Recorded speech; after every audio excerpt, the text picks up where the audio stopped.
This episode is brought to you by Prize Picks, the #1 daily fantasy sports app.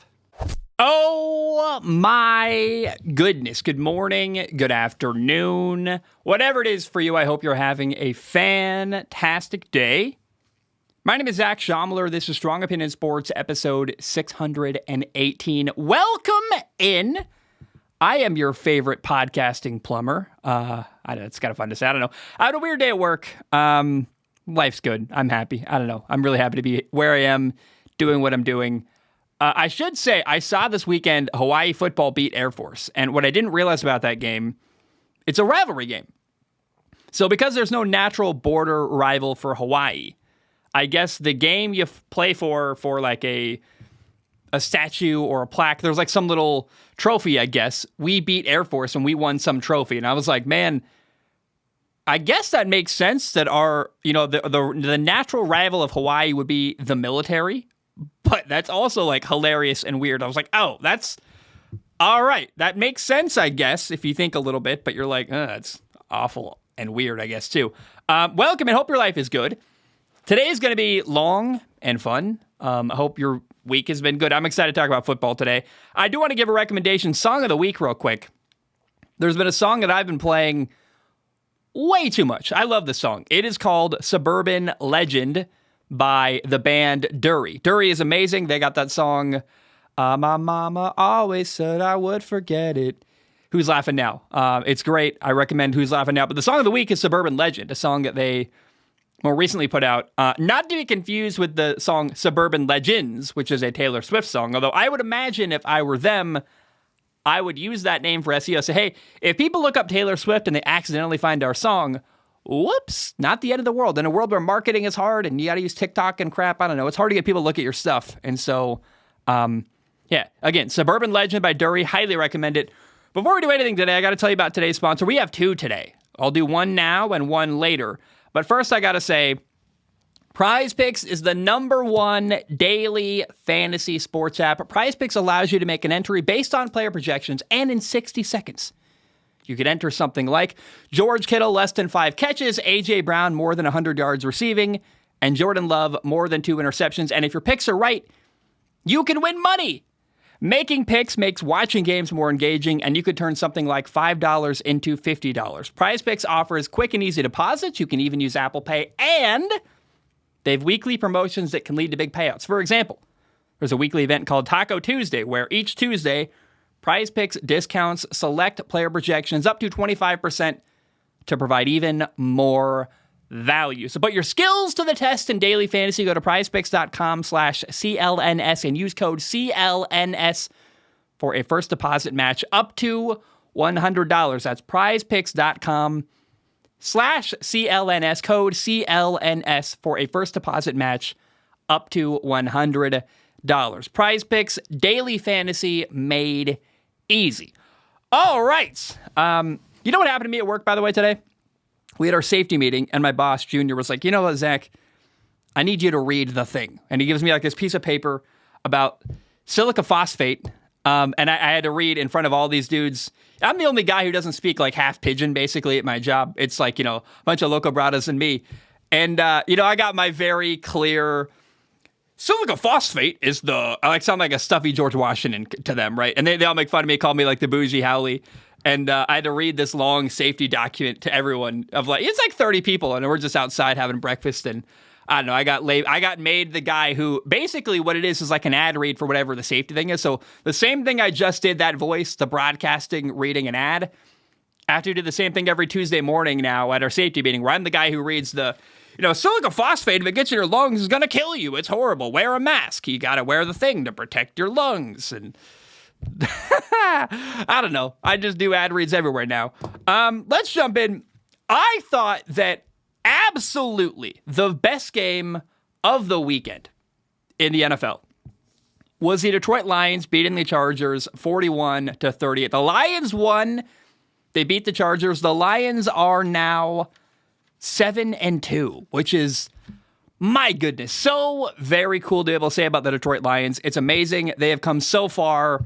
They won. It was a game, though, that came down to the end. I mean, if you watched only one game, this past weekend, then the Lions-Chargers game was the game that I hope you watched, because it was fun, it was high scoring, it was back and forth, and Jared Goff was playing like a top 10 quarterback. Jared Goff, the Lions quarterback, was 23 for 33 passing, had 333 yards, 2 touchdowns, not a single turnover on the day. Jared Goff is coming into his own, man, and dare I say, the guy that the Rams traded him for, they traded for Matthew Stafford, they won a Super Bowl with Matthew Stafford, they were happy. Jared Goff has gone to Detroit and done something that I don't think Matthew Stafford ever really did, which was turn them around and make them feel like a winning football team. They have one of the best records in football. They're first in their division. They are going to be a playoff team. And a big part of it goes to their coach, Dan Campbell, but Jared Goff, I feel like, isn't getting the respect he deserves. He just outplayed Justin Herbert. He won a huge game on the road, and Jared Goff, man, give the guy some flowers. Devin Engel said that to me. He said, I want to give you your flowers. Let's give Jared Goff some flowers, man. The dude is playing outstanding football, and I am so happy to see him do well. This game, by the way, this is why I say this was the game of the week. The final 6 possessions of the game, basically all but one possession in the second half led to a score. A Chargers touchdown, a Lions touchdown, a Chargers touchdown again, tied it at 31-31. The Lions took a lead, 38-31. Then Justin Herbert drives down the field, gets another touchdown, make it 38-38. And then in the final 3 minutes of the game, Jared Goff put together a 9-play, 53-yard field goal drive to win the game. And man, I got to say this, it's very important to me. Justin Herbert is an absolute stud. He played fantastic in this football game. I have been critical of Justin Herbert, saying, like, when's he going to win? When's it going to happen? I am at the point now where I'm ready to say, it's not Herbert. Like, Herbert played amazing against the Lions. He had 4 touchdown passes, had an interception, 27 for 40 passing, 323 yards. Justin Herbert, touchdown after touchdown after touchdown, putting his team in a position to tie the game, make it close. Like, he answered. Every time the Lions scored, he answered. It came down to who had the ball last. Jared Goff had the ball last to kick a field goal to win with no time left. What else do you want from Jared Goff, from Justin Herbert? Excuse me. He didn't have the ball last. If he was given the ball one more time by his defense, I'm convinced he would have won. And so the narrative for the Chargers has to be, hey, it's kind of getting, we talked about Matthew Stafford a second ago. Justin Herbert is basically what Matthew Stafford was on the Detroit Lions, where he's putting up insane numbers. He's scoring a ton of points every week, but the team around him can't deliver. And frankly, the coach they have in LA can't deliver. I am all for blaming Justin Herbert when he's at fault. There was a game, I can't remember, a couple weeks ago, missed a couple throws in prime time. I was like, that's not good. And I will call Justin Herbert out when it's deserved, as I will say that about anybody. But this game against the Lions, Herbert was outstanding. And his defense couldn't stop anything. It didn't matter what was happening on the other side of the field. Justin Herbert doesn't play defense. Justin Herbert is a quarterback. And unfortunately, he can't be 11 dudes across the board and play defense as well. At some point, I don't know when it's going to happen, you would imagine the Chargers will come to their senses and go, yeah, this coach guy, Brandon Staley, he's really not working. And I ask you, what does he do? What does Brandon Staley do? He's a defensive head coach with a horrible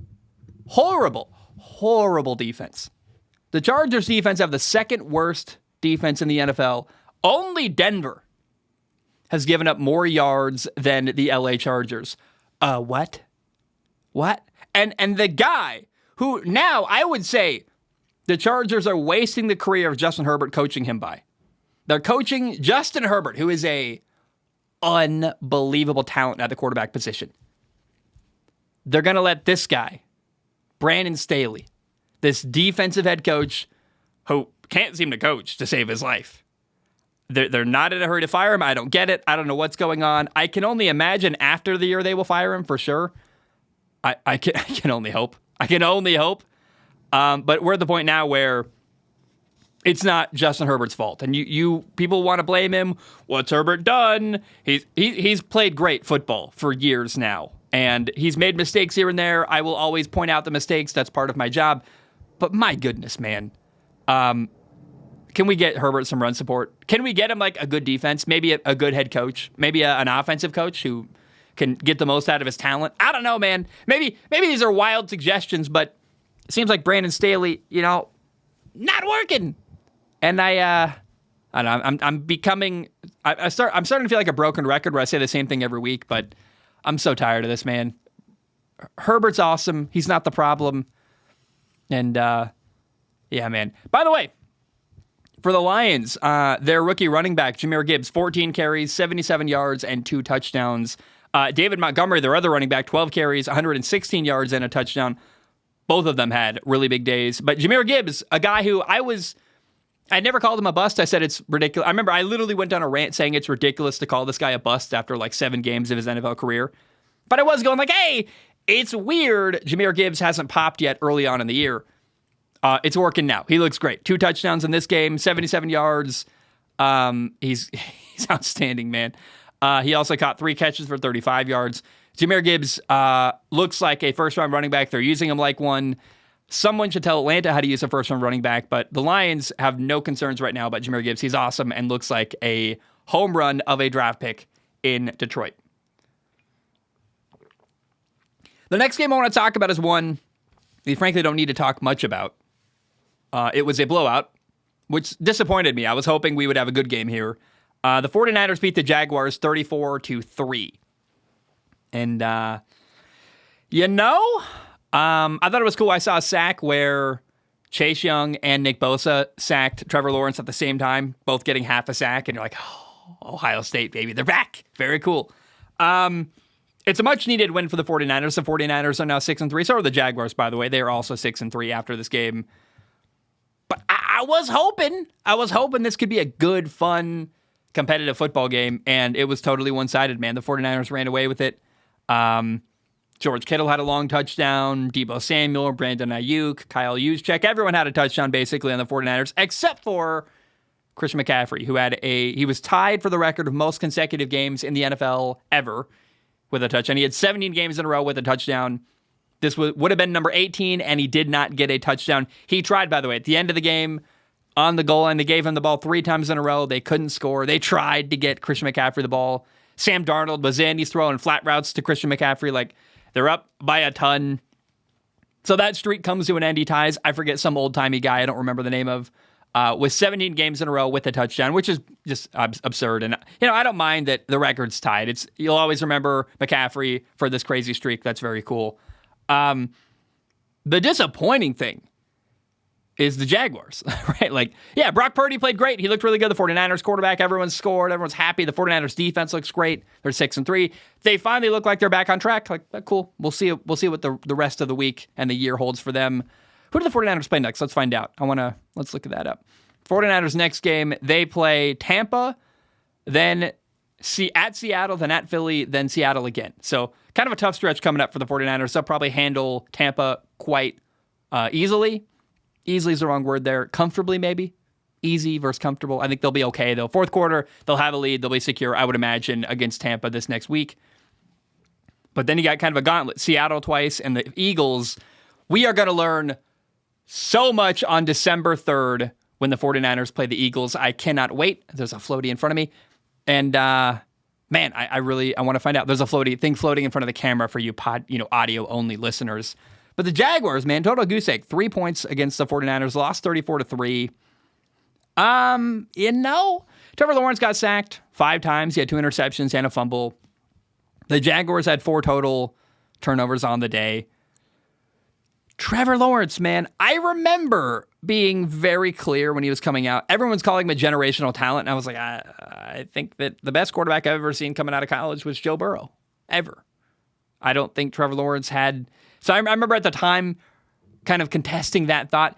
Best quarterback ever since Andrew Luck, and Trevor Lawrence is fine. I'm not overly worried. But I keep waiting for the Jaguars to pop off and really kind of take a next step, and they're a very good team. They're 6-3 with some ugly wins, and or ugly losses, excuse me. And you're like, They lost 37-17 to Houston, the Jaguars did. 17-9 against Kansas City. 34-3 to the 49ers. Like, Those are their only 3 losses of the year. But every loss they have, I'm like, oh, yikes, where did that come from? You couldn't score against Kansas City. You get your starting quarterback, Trevor Lawrence, gets outplayed by C.J. Stroud. They lose 37-17 to Houston. At home, by the way, in Jacksonville.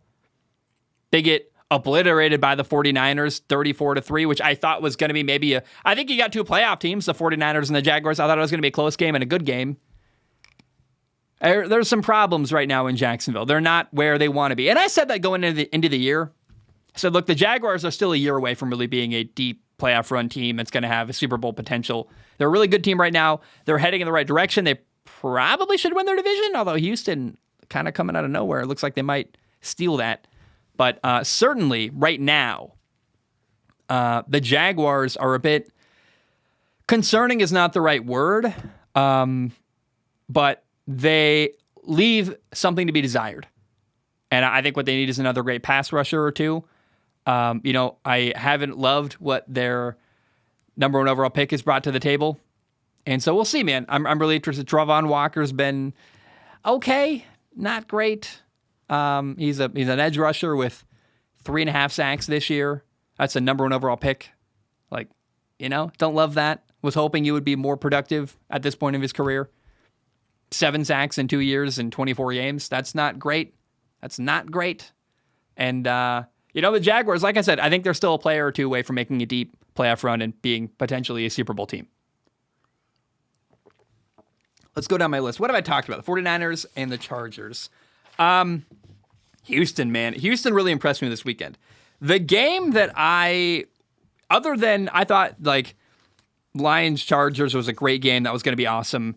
And I thought 49ers-Jaguars was going to be a great game. That one turned out to not be a great game. Houston-Cincinnati was a game I recommended you watch. And if you did, I hope you enjoyed it. The Houston Texans beat the Cincinnati Bengals 30-27 on Sunday.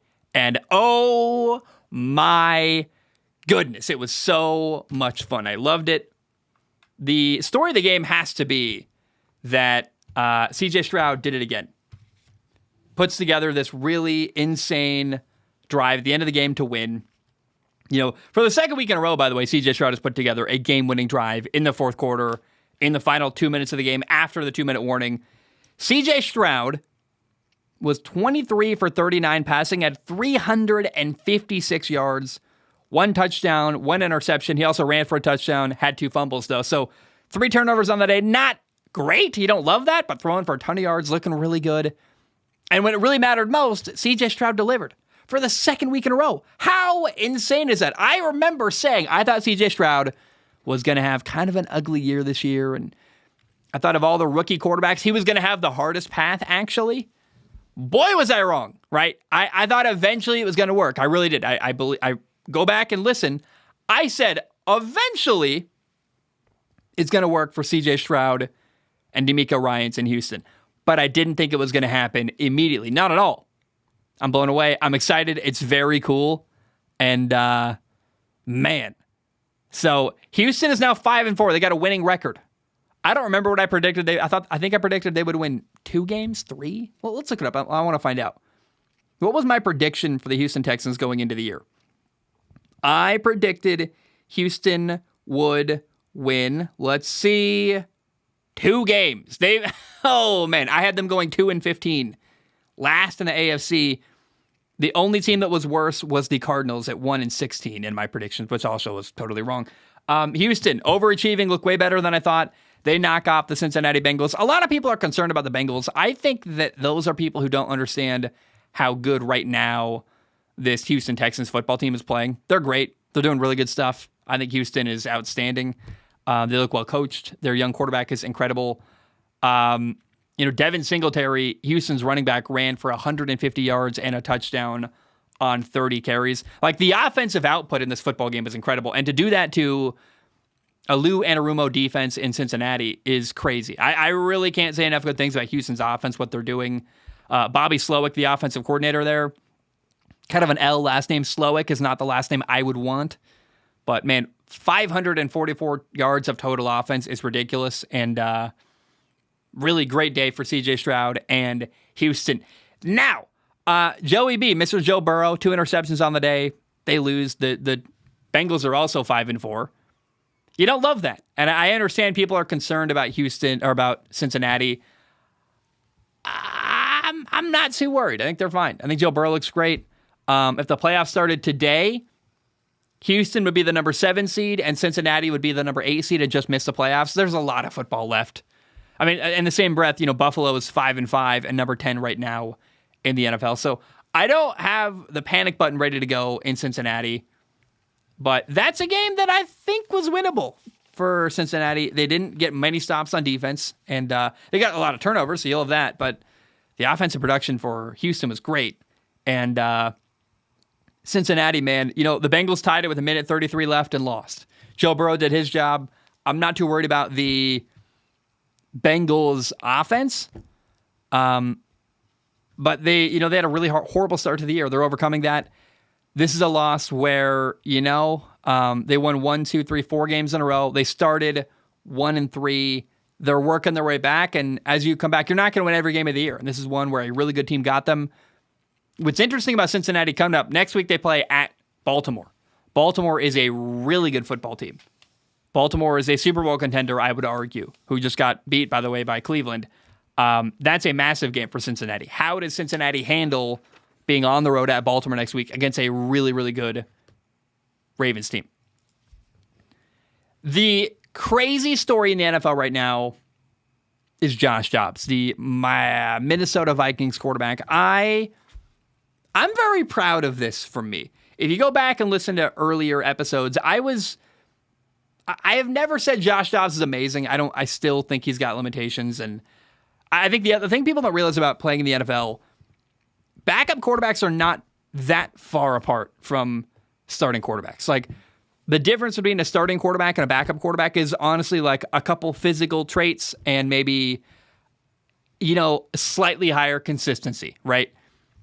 Not everyone has the arm talent of Josh Allen or Justin Herbert or Patrick Mahomes, right? Not everybody physically can be that, but a lot of guys do a lot of good stuff in the NFL, even backups. Josh Dobbs has become, I think, my favorite quarterback right now in the NFL. Not like he's the best, not even my favorite to watch necessarily. I think Patrick Mahomes is still my favorite to watch week to week. But a guy who's been on 3 teams this year alone, who, was the starting quarterback place holding for Kyler Murray in Arizona until they didn't need him anymore. They traded him away to Minnesota. Last week, doesn't know anybody's name. He wins, surprisingly, has a crazy victory. This week, the Vikings beat the Saints 27-19, and Josh Dobbs had 2 more touchdowns. He threw one. He ran for one. The run was crazy. He steps up in the pocket, reverse pivots, reverses field, starts off right, goes all the way back to the left, runs into the end zone, and you're like, there's a video of Kevin O'Connell, the Vikings head coach, going like, what just happened? That's crazy. Josh Dobbs, 2 touchdowns, no turnovers on the day. I remember saying that Minnesota had a chance to make the playoffs. They had a really bad start to the year, but they're getting it back together. And then Kirk Cousins got hurt, and I was like, oh, man. Season over for Minnesota. No. Josh Dobbs, 2 weeks in a row, beats Atlanta on the road last week, beats the Saints this week. The Vikings are 6-4 after starting 1-4. They have won 5 games in a row with different quarterbacks, by the way. Kirk Cousins, then Jared Hall, now Joshua Dobbs. And how can you not love Mr. Josh Dobbs? I think no matter whether you're a Packers fan, a Bears fan, or they're supposed to hate the Vikings players, you're a Minnesota Vikings fan, no matter who you are in the NFL, I don't know how you can't listen to Josh Dobbs talk, do interviews, his story, learn about him as a person, and just love the guy, love what he brings to the table. They call him the Pastronaut because he was an aerospace engineering major in college, did some internships with NASA. He's incredible. I love Josh Dobbs, and it's cool to see him win again. Next week, in fact, let's go down the next couple weeks for Minnesota. They play at Denver next week, a Denver Broncos team that is heating up and trying to save their season. That's a really good game, by the way. Minnesota at Denver, Josh Dobbs, Russell Wilson, both teams trying to fight and stay alive in the playoff hunt. Then Minnesota gets an easy one. They play the Bears, which very winnable game there. Then after that, the Raiders, who are playing much better with Antonio Pierce as their head coach recently. Then Cincinnati. Then the Lions. It's a rough path, honestly, or the rest of the year for the Vikings, in my opinion. Denver's playing really well. Cincinnati, Detroit twice, and the Packers, plus the Raiders are playing really well. Man, I don't know. Chicago's the only easy game left for Minnesota. I am not sure they're going to make a playoff game. But man, has it been fun the last 2 weeks to cheer on Josh Dobbs. And I'm still rooting. I still want to see him do well. I just don't know that it's going to keep happening. But man, is it cool to see. I got to say, though, so the Vikings won, and they beat New Orleans. I cannot believe the New Orleans Saints lost to Josh Dobbs and the Minnesota Vikings. That is shameful and horrible. Now, mind you, people are going to say the argument, well, Derek Carr, the Saints quarterback, got hurt. He got a concussion and a shoulder injury. He left the game. No. You don't get to say that. Here's what you may not know. The Saints were down 24-3 while Derek Carr was still healthy and still in the game. So it wasn't like, our starting quarterback got knocked out first couple plays of the game, so the entire game we didn't have our quarterback. No. No excuses here. The Derek Carr era in New Orleans has been horribly disappointing. It's a problem. The Saints are 5-5. They're underachieving. He just lost to a backup quarterback, Joshua Dobbs, who still is learning his teammates' names. I think he knows most of the names by now. He just got a car the other day in his new city. Great. He just got there. The Saints have lost to Houston, the Jaguars, the Buccaneers, the Packers, and now Minnesota with a backup quarterback, Josh Dobbs, who we love, by the way. No disrespect in that sentence to Joshua Dobbs. But 5-5 is not at all where the New Orleans Saints should be. It appears like nobody wants to win this division, the NFC South. I'm like, Tampa has been falling. The New Orleans Saints are 5-5. Atlanta can't seem to figure out the quarterback position. They can't seem to figure out how to use their first-round running back, Bijan Robinson. Carolina's 1-8. They have no shot. Are the Saints really going to squander their talent and the contract they give Derek Carr and not make a playoff game? Seriously? And I want to be clear about this, by the way. The Saints are not going to win a playoff game. They might, if they get lucky, make one. But the Saints are doing nothing if they reach the playoffs. I am so disenchanted with New Orleans and disappointed. It's a team that's underachieving and should not be. They've got talent everywhere. Great receivers, a great offensive line, a great defensive line, great players on defense, a quarterback that has got a massive contract who had high expectations. What's happening? I remember I talked weeks ago about I would call it miscommunication between the receivers and the quarterback, Derek Carr. What's going wrong right now is the New Orleans Saints are underachieving because of coaching. And no disrespect to Dennis Allen, their head coach. He's a good defensive coordinator. But man, this Saints team should not be 5-5. And it's frustrating. It feels like no one, again, Tampa's fumbling the bag. So is Atlanta. So is New Orleans. It feels like nobody wants to win this division, the NFC South. And it's painful to watch. The Browns beat the Ravens. The Cleveland Browns beat the Ravens 33-31. You need to know that the Ravens were leading 24-9 in the second half. Like the Lions, where do the Lions come from? The Ravens, I thought squandered a really good lead. Lamar Jackson had 2 turnovers in the second half. Once again, 2 interceptions. He threw a pick 6 in the fourth quarter that made the game, a 1-point game, brought Cleveland right back into the game. It got picked. It's not entirely his fault, but still, it's not the first time this year where Lamar Jackson has had multiple fourth quarter turnovers against a division rival. They did it earlier in the year against Pittsburgh. Now they do it here again. Lamar has another 2 turnovers in the fourth quarter against Cleveland. I mean, shout out to the Browns defense. They're the best defense in football. But this is a winnable game that Lamar Jackson gave away, in my opinion. And you don't love that. That's not great. I realize things are tipped, things happen, but you're up 24-9 in the second half and you lose? What? Come on, no. I gave up on the game. I was watching and they were losing, and I was like, I literally switched to a different game because I knew, Cleveland lost today. It's over. And no, Lamar let him back in. And great win for the Browns. The Browns are now 6-3. The Ravens are 7-3. I mean, gosh, the AFC North is a bloodbath. I said that's the best division in football. The Ravens are 7-3. Pittsburgh 7-3. The Browns are 6-3. Sorry. Pittsburgh and Browns are 6-3. Ravens are 7-3. Bengals are 5-4. Feels like every team in that division could make a playoff game, which is wild. But still, what a frustrating game if you are a Baltimore Ravens fan, and a squandered opportunity, which should have been a victory. I mean, we should be talking about the Ravens at 8-2 right now. They're a great football team. I think they're a Super Bowl contender, definitely. But once again, the turnover bug hits Lamar Jackson in the fourth quarter. You don't love that. And I find myself, the word's not impressed. Like, this Browns team is 6-3 with a quarterback, Deshaun Watson, who, how do I say this? Can you imagine if Deshaun Watson was good? Right? Like, he's fine. He's been okay. The Browns should be a Super Bowl contender. That's how good their roster is. But their quarterback just consistently underachieves and often isn't on the field and doesn't seem to want to be there. I think the biggest missed opportunity right now. Do you realize, by the way, Joshua Dobbs, who is killing it right now in Minnesota, he was on the Browns roster in August, and they traded him away. Oh, man, it's painful. Like, it didn't have to go this way. I realize you can't bench Deshaun Watson. He's got this massive, insane contract, but it's the most Browns thing ever to have a Super Bowl caliber roster, which is so good. They've overcome injuries. Like, they're still winning.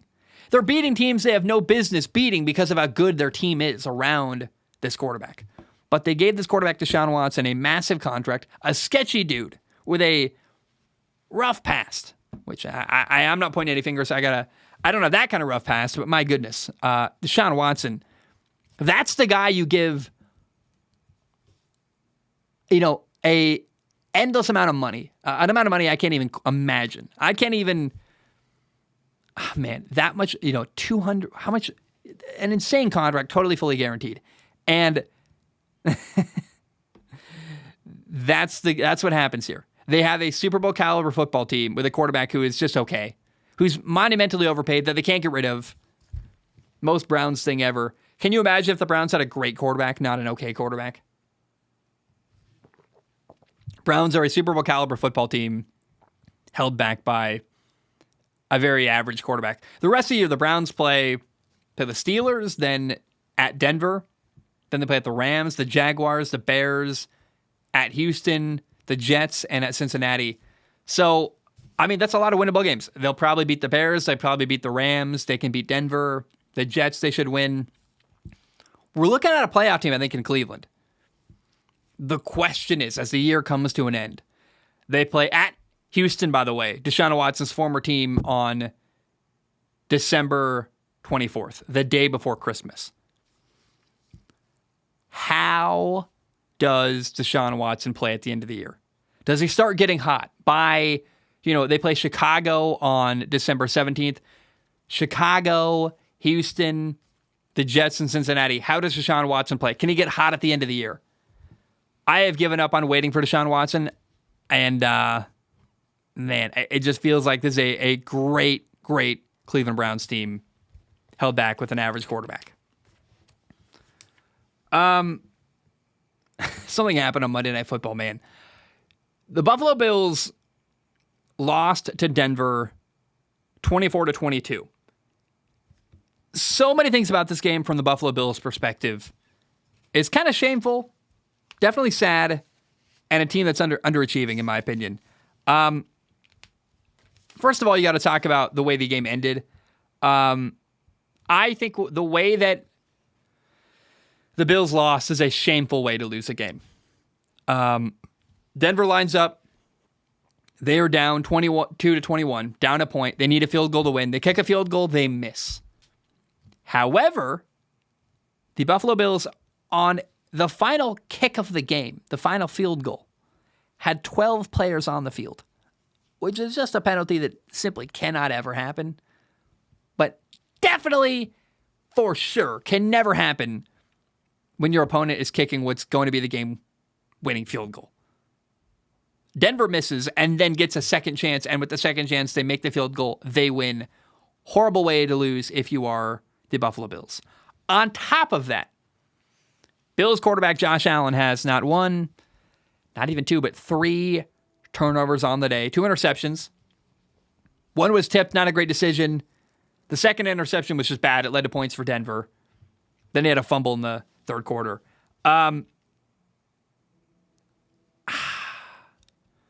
We're seeing a Buffalo Bills team. I want to read you a text my friend Dax sent me. I had a drink with my friend Dax. He's a newscaster, and he came to visit me in Hawaii recently. He sent me a text. He said, "Jesus, man, I remember you saying to me when we last saw each other that Sean McDermott peaked and that the Bills needed to get off of him. Wow. You could not have been more correct." I know it's controversial to say, hey, Brian Daboll's a great coach who the Buffalo Bills should not have let leave, because Brian Daboll's team, New York, the Giants, are horrifying and awful. But part of why the Giants are bad is because they've still got the same bad roster they had last year. They just overachieved last year. They had great coaching, elevating, frankly, a bad football team, in my opinion. Also, their quarterback situation has been a disaster. Daniel Jones has been injured. Now he's out for the year. I know it's controversial to say, hey, I think Brian Daboll's a great coach that the Buffalo Bills should not have let leave, but I still believe that. I know you look at the Giants like, that coach isn't great. No, the Giants are overcoming a lot of stuff right now. I will always, the rest of my life, believe that the Buffalo Bills made a massive mistake letting Brian Daboll leave and keeping Sean McDermott as their head coach. You let the better coach leave. The guy who made Josh Allen, was Brian Daboll, right? This is the monumental flaw of having a defensive head coach to begin with. Because what's more important to your long-term success as a franchise? I know a defense is huge. Having a good defense is really important. But your quarterback is more important. And the guy who worked with the quarterback and made Josh Allen into the superstar we view him as today left to go to New York, and the Buffalo Bills allowed that to happen. They could have said, it's radical, but they could have said, hey, Sean McDermott, we love you, but we aren't comfortable losing the coach who coaches our quarterback, so we're going to make Brian Daboll our head coach. And McDermott, you can stay, I guess, as defensive coordinator, but we'll fire you. We do not want to lose the guy who works closely with our quarterback, and they did. I'll always think that's a mistake. And after this game, Buffalo is now 5-5. If the playoffs started today, the Buffalo Bills would not be a playoff team. And on top of all of that, hey, the guy who works with the quarterback now, Ken Dorsey, fired after losing on Monday night, 24-22 to Denver. The Buffalo Bills have fired their offensive coordinator, Ken Dorsey, who I don't think deserved it, frankly, in my opinion, but they're trying to do something. Josh Allen's got a ton of turnovers. When did Josh Allen play his best football? When he was coached by Brian Daboll, the guy the Bills allowed to leave. The Buffalo Bills have peaked. They were great at one point. They're declining. Their roster is aging. They've got a defensive head coach. I've said it all year. I've just been nice about it. And the gloves are off. No more Mr. Nice Guy. I'm done. The Buffalo Bills are declining, and they let the wrong coach leave, in my opinion. By the way, hey, Denver, great win for them. The Denver Broncos beat the Buffalo Bills on Monday Night Football. I don't think anyone really expected that to happen. I think it was a surprise to most people. Russell Wilson's playing really good football.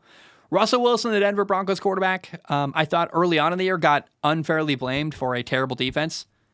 Denver's kind of making a comeback. They're 4-5 right now. They're getting better and better. They've won 3 in a row. They beat Green Bay. They beat Kansas City. Now they beat Buffalo. You have to actually acknowledge, hey, Denver's not horrible. I'm sorry, but when you beat Kansas City and then Buffalo back-to-back, I don't know, man. You can't really criticize Sean Payton and the Denver Broncos head coaching staff and say they're terrible and not doing a good job. Like, no, they are slowly, definitely, but slowly turning things around in Denver, and it's kind of cool to see. The Denver Broncos, they play, again, this game. They host Minnesota next week. Josh Dobbs, Russell Wilson, two teams fighting for whatever kind of playoff appearance they can try to have. And I think it's going to be a great game between Denver and Minnesota this coming weekend in the NFL. All right. Oh, gosh, we got to talk about Atlanta. Atlanta, man.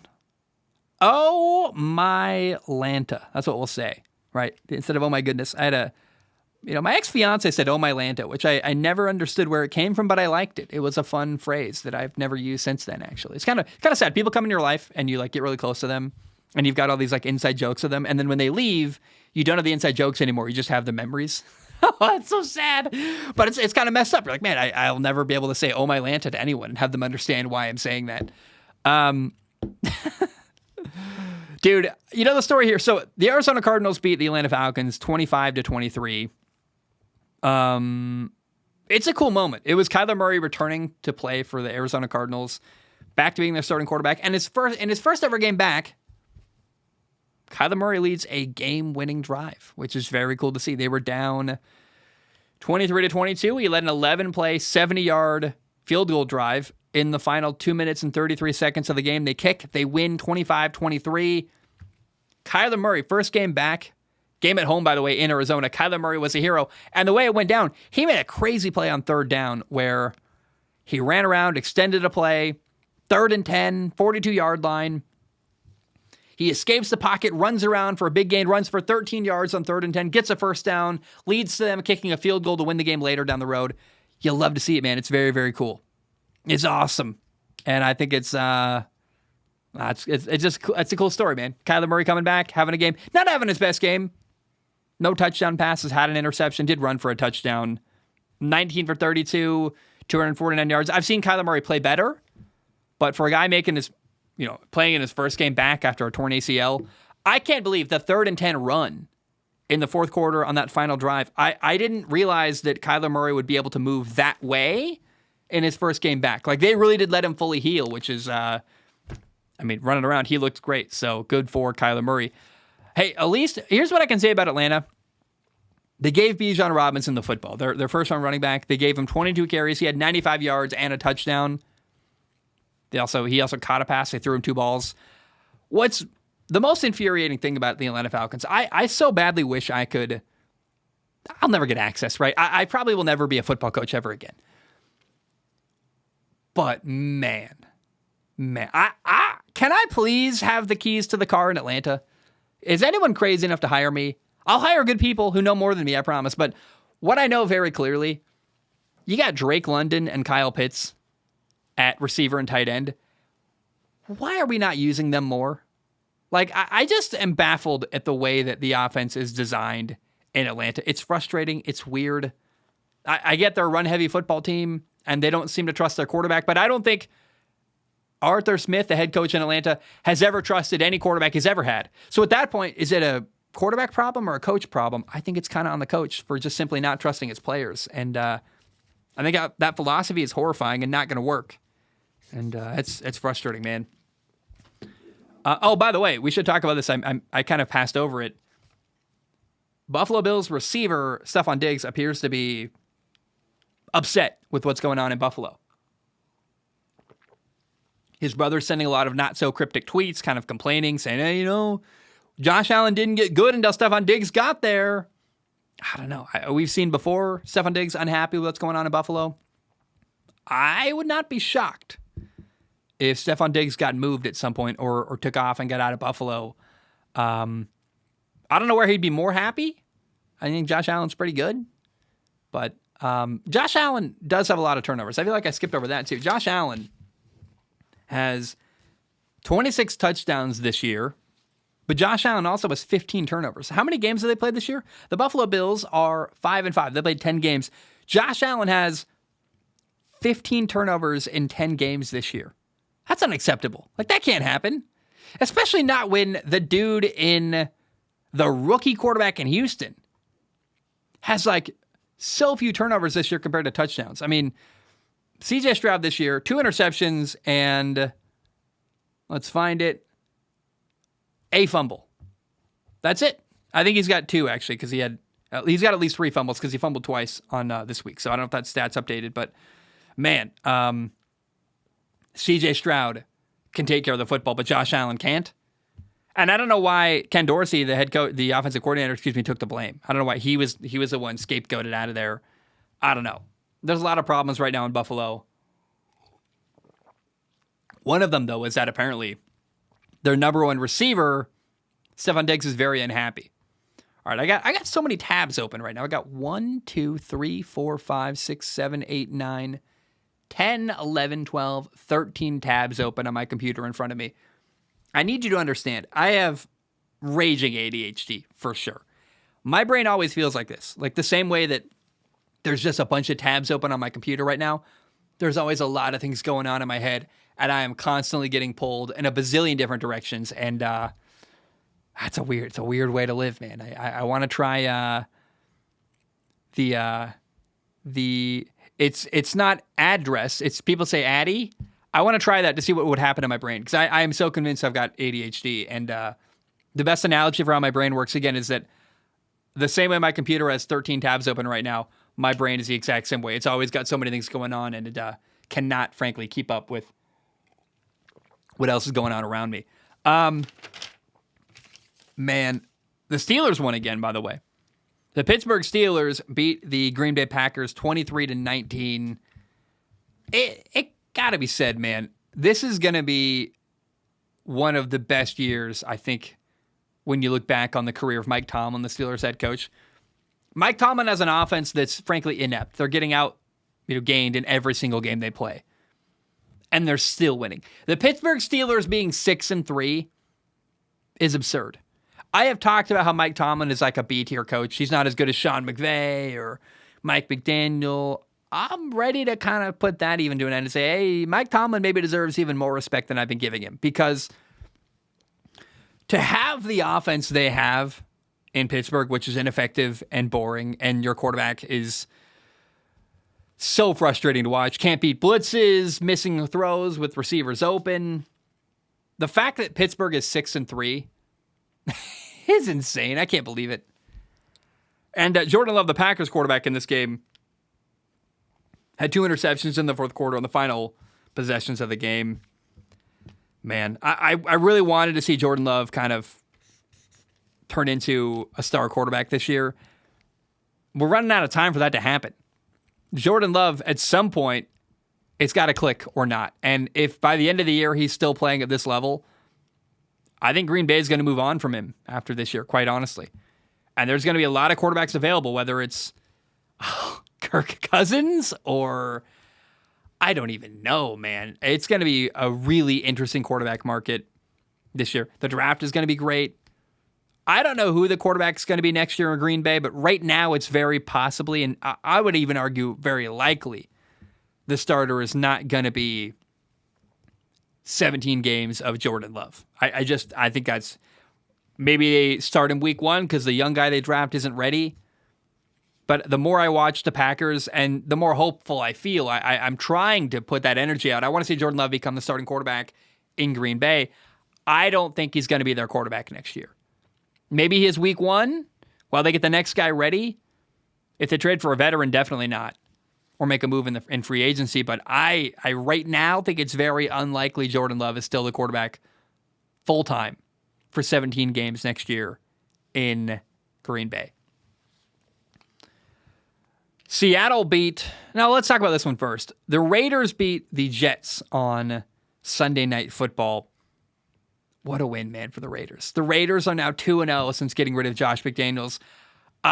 First of all, I went on this rant last week. I love Antonio Pierce, the Raiders' interim head coach. I think he probably is going to become the head coach for next year. Again, they've been cycling through coaches so often. Why not keep Antonio Pierce for next year? He's doing great.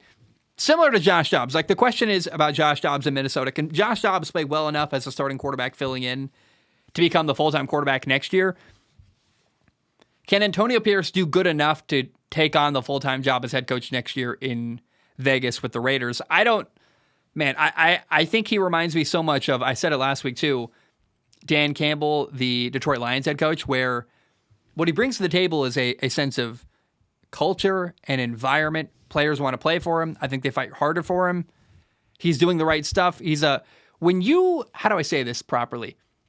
When you think your boss sucks and you go to work and you truly don't believe the guy telling you what to do knows what they're doing, no matter how hard you try to be professional and do your best, it's going to leak out of you that you don't believe in the guy, and it's going to affect your performance. I think now the Raiders have a head coach in Antonio Pierce that they didn't have with Josh McDaniels, which is a coach that I think they look at Antonio Pierce and go, this guy's done it. He's played in the NFL. He's won a Super Bowl.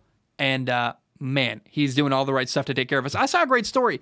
The practice squad players in Vegas, who normally don't even come to games or dress down, are like on the sideline participating because Antonio Pierce said, these guys are part of why we win.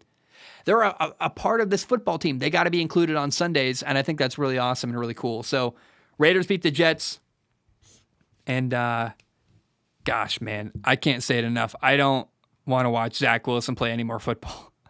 I thought that Zach Wilson had a shot to work out, right?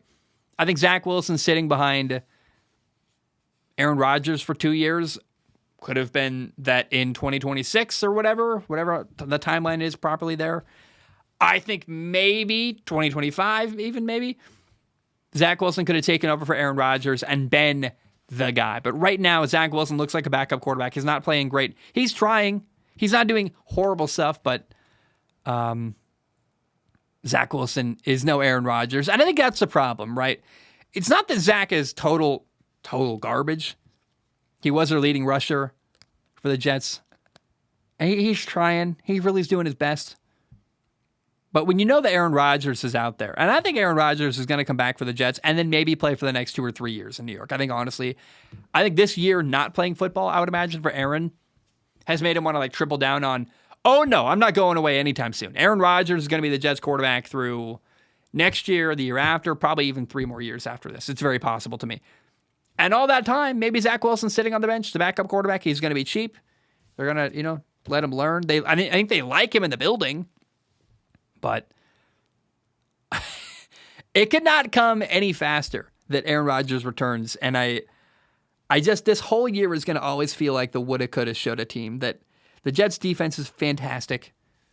They're so close, but they're missing opportunities on offense. And you know that Aaron Rodgers would have made those opportunities happen. It's tough to see. The Giants beat the Dallas Cowboys. No. That's factually incorrect. The Cowboys beat the living tar out of the New York Giants. Tommy DeVito, the Giants quarterback, had a bad day, which I think we all expected against the Cowboys defense. Dak Prescott had 5 touchdowns on the day. He ran for 1. He threw 4. Dak Prescott was 26 for 35 passing at 404 yards, 4 touchdowns, had an interception.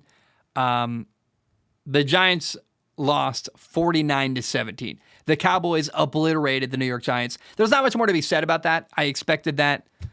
All things considered, Tommy DeVito, the backup quarterback, 14 for 27, so a little over 50% completion percentage. 2 touchdowns, but only 86 yards passing on the day. He had an interception. It wasn't pretty. It wasn't great. It was expected against a great defense that the Giants would lose horribly, and that's exactly what happened. Washington beat Seattle. Seattle beat Washington. Let's back that up. Seattle-Washington is weird. The Seattle Seahawks beat the Washington Commanders 29-26 on Sunday. It's a great win for Seattle. They're 6-3 now. Game's closer than I probably thought it should have been. But Seattle now in the standings. If the playoffs started today, Seattle would be the number 5 seed in the NFC. They are right behind the 49ers in that division for the NFC North title. And Seattle, to me, is really interesting. They're 6-3, so are the 49ers. And Seattle, their next couple games, they play at the Rams, then they play the 49ers, then they play at the Cowboys, then at the 49ers, and then the Eagles. So bang, bang, bang, bang, a lot of really tough games all in a row. Here is the end of November and early December for Seattle. They play the 49ers, then at Dallas, then at the 49ers, and then Philly. They're playing in 4 games, 3 of the best football teams in the NFL. I am not sure that Seattle's still going to have a good record and be a playoff team at the end of that gauntlet of really good football teams. I'm not even sure. Again, the Rams are interesting, and the Rams play Seattle really well every year. They're a division rival. Second to last game of the year, Seattle plays Pittsburgh, who's got a really good defense, playing very well.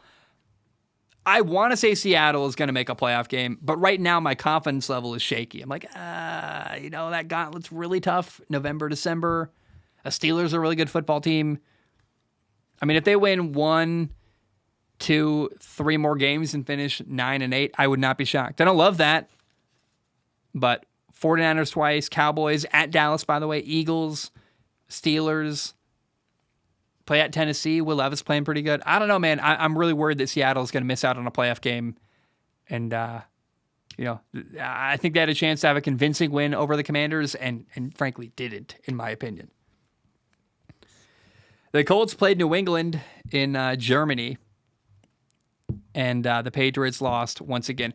Remember, I gave up on the Patriots ever making it work, but the Colts beat the Patriots 10-6 on Sunday, early morning game, Frankfurt, Germany.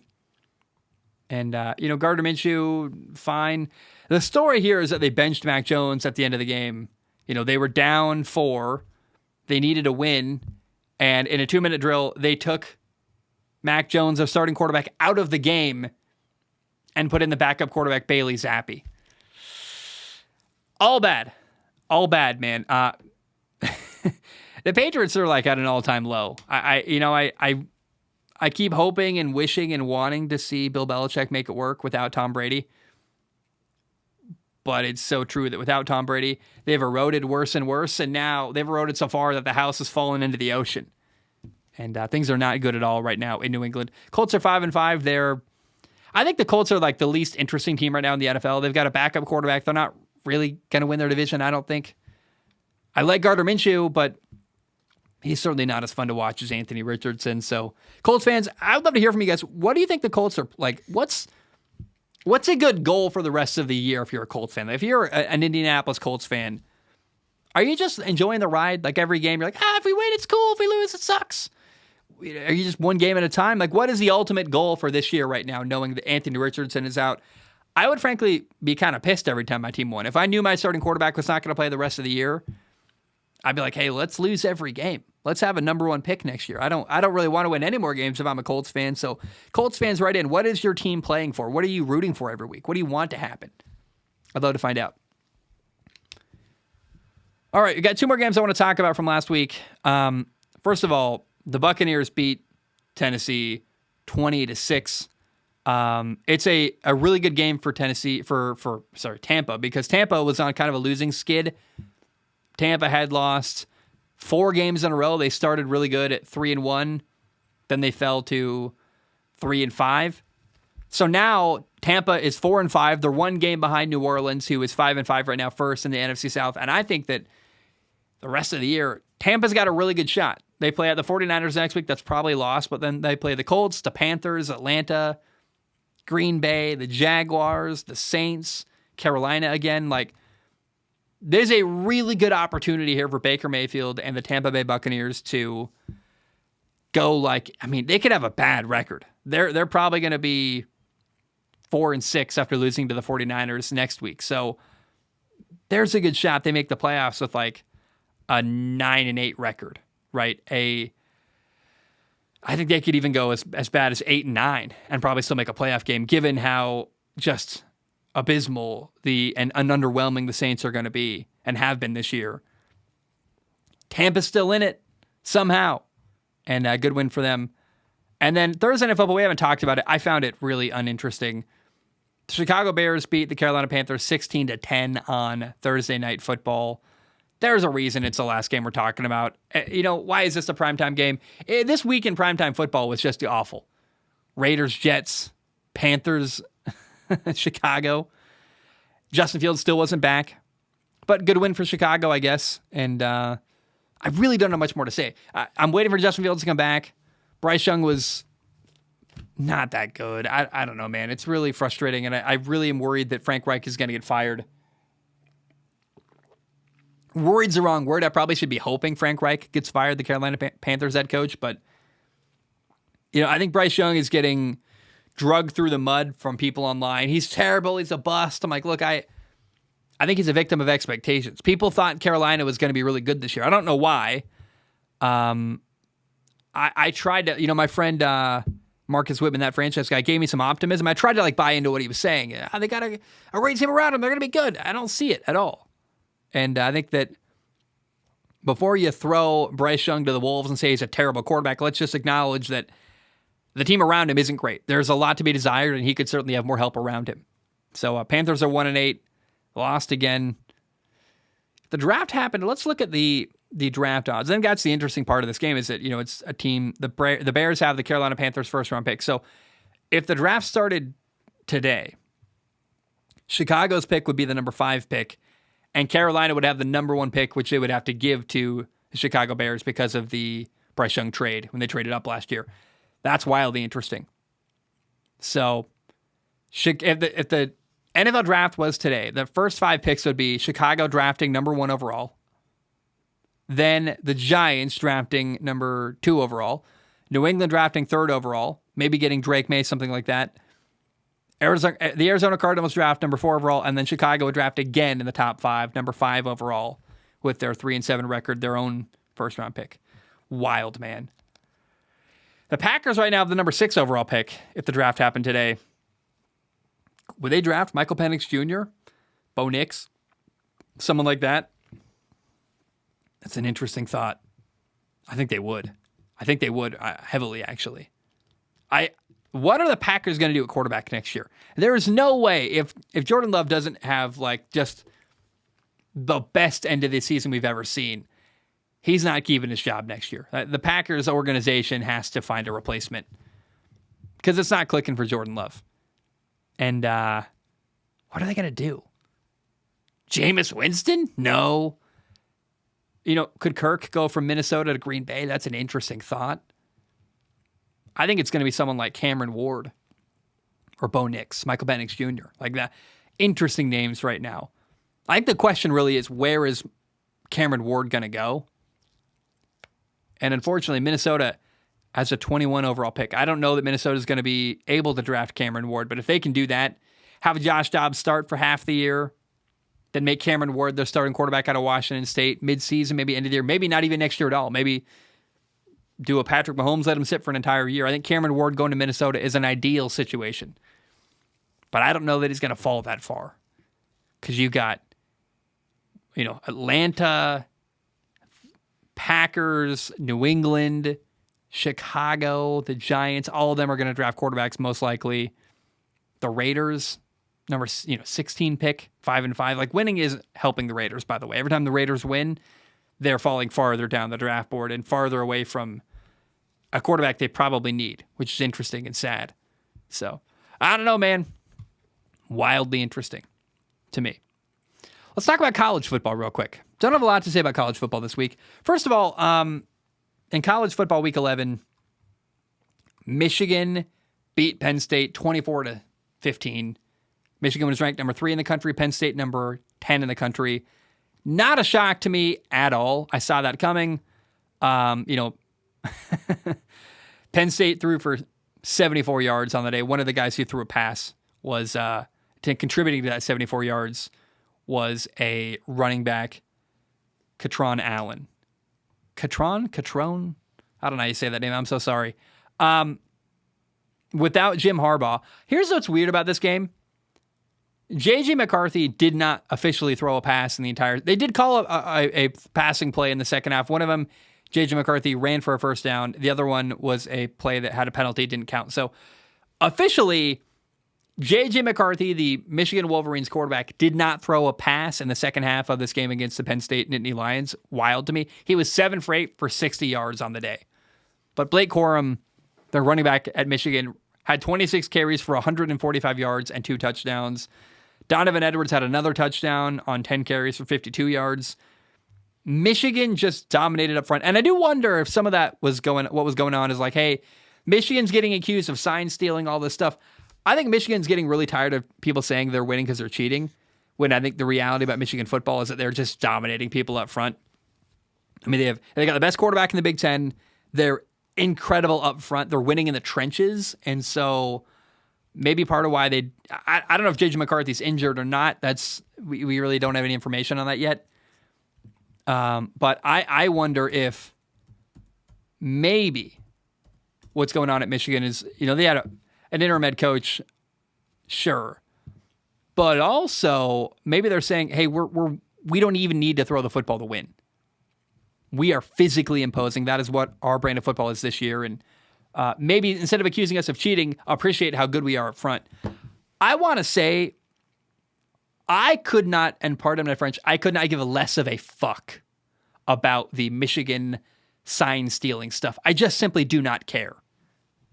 Everyone steals signs in college football. They did it a way that I guess is not allowed. I can't exactly tell you why it doesn't move the needle for me. I'm just not offended. In fact, I think it's kind of frustrating that Michigan football, a program that's a big deal in college football, is finally back to prominence. They're 10-0. And all anyone's talking about is this thing that I don't think had a huge impact on games. I really don't think that the sign stealing thing was... Every college football program is trying to steal signs. Michigan did it a way that isn't allowed, sure. But they've got documents linking the other Big Ten teams doing the same thing. Ohio State, they've got documents proving Ohio State did the same thing. So I'm just totally unbothered. I don't care that Michigan's got this sign stealing thing. They're 10-0. They're a great football team. I don't know why Jim Harbaugh's not allowed on the sidelines. That seems dumb to me. When you've got the same thing being accused of Ohio State, I don't care. I'm not a Michigan guy. I actually was born in Washington, lived in Minnesota for a little bit. If anything, I should hate Michigan. I don't care. I'm totally unoffended. And I find this whole sign stealing thing exhausting and frustrating and tiring. And what happened to... Yeah, I didn't realize the NCAA is not the U.S. legal system. But I thought until they prove you're guilty, you are viewed as innocent. I don't know why Jim Harbaugh is being punished. And it feels like they're trying to tear down Michigan, which is sad and weird and frustrating. Washington beat Utah. Number 5 ranked Washington beat number 18 Utah 35-28. Really, really great for Washington. Close one. I was worried. But Washington does stay undefeated. They're 10-0. They're, very shortly going to be a top 4 team in college football after Michigan plays Ohio State. And, man, it came down to the end. It was a really fun game. It really was. No one scored in the fourth quarter, which I found disappointing and kind of weird. And look, Utah had chances that there was an interception in the fourth quarter with 40 seconds left on 4th and 10. I don't know. It's so apparent that Utah is a really good football team with such average quarterback play. Bryson Barnes, the pig farmer at Utah. Cool story, man. Walk-on quarterback, got a scholarship, been starting all year. They shut down their starting quarterback, Cameron Rising, recovering from a torn ACL. He's not going to play at all this year. But the same way I view the Cleveland Browns as this great football team that's got a quarterback problem, Utah football could very easily be 10-0 with a healthy quarterback, Cameron Rising. Or even if they had a great quarterback, what if Utah football had one of the best quarterbacks in college football, a Michael Penix Jr., a Bo Nix, a Caleb Williams. I mean, a lot of these guys from the Pac-12, I'm now realizing. But if they had a dynamic, really incredible quarterback, imagine how good Utah football would be. And I'm telling you, every 18-year-old kid in high school football getting ready to go play college football, if you think you're a great quarterback, go to Utah.